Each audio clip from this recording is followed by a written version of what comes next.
Eibarko Akademien Feriaren bigarren edizioa ospatu da joan den asteburuan. Euren jarduera Eibarren garatzen duten 9 enpresen postuak bisitatu ahal izan dira larunbata eta igandean Untzaga plazan ipinetako karpan. Ferian parte hartzeko bete beharrezko baldintzak 3 ziren, egoitza Eibarren ukitzea, akademiekin lotutako jarduera garatzea eta jarduera horri dagokion epigrafean alta emanda egotea. Parte hartzaileek euren lana eibartarrei ezagutzera emateko leku bat edukitzea da ekimen honen helburu nagusia. Pertsona ugari gerturatu zen postuetara asteburu osoan zehar, akademia parte hartzaileen informazioa jasotzeko asmoarekin.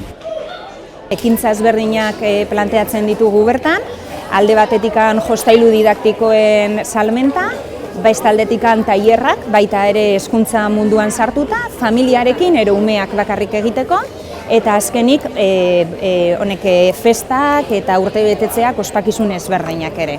Gure helburua da mutilei prestatzea ingelesez, bai frantsesez eta bai alemaniarrez.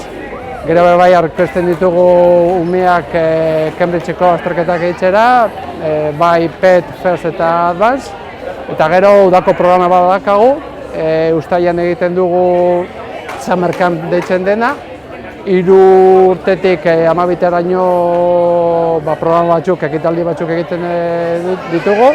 Nenosen ditugu inteligentzia garatzeko programa ezberdinak, badakagu aisialdi programa bat, dakagu extraeskolarrekintza programa bat, eta orduan, gaur egun gure zentruan eskaintzen dugu 3tik 13 eskola kanpoko ekintza, eta bertan lantzen dugu inteligentzia, baina era ludiko batean. Eta orduan nahi duguna landu da inteligentzia hori 3 dimentsiotan, burua, gorputza eta emozioak landuz.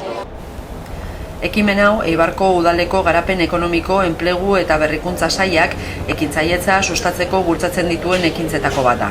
Este año también repetimos con la Feria de las Academias, una feria que ya se hizo hace 2 años, que tuvo éxito, que fue muy valorada, y este año pues hemos pensado también que tocaba otra vez hacer, ¿no? Finalmente han participado, son 9 academias las que han participado, y bueno, pues ya veremos, ¿no? Todavía es pronto para hacer una evaluación, pero bueno, pues por la gente que está pasando por la feria y lo que estamos viendo, de momento está bien. Luego, bueno, a partir de mañana, a partir de lunes ya haremos las valoraciones, pero bueno, somos muy positivos.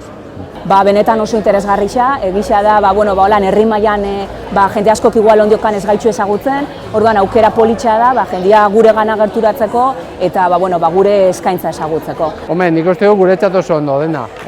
Udaletxea antolatutako ekitaldi hau, jendea ezagutzeko zer motako lanak egiten ditugun, eta publizitatea izaten da guretzat, osea, ekitaldi oso ona da.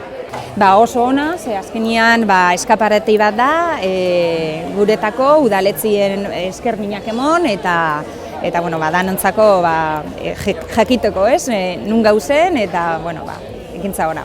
Feriaren bigarren edizio honek berrikuntza bat ekarri du. Hain zuzen ere, hainbat parte hartzaile eskaintzen dituzten zerbitzuak era praktikoan erakusteko egindako tailerrak. Eibarko Akademien bigarren feria guztiz arrakastatsua izan da parte hartzeari dagokionez. Udalak urtean zehar garatzen duen azoka egutegiaren barnean dago Akademien feria.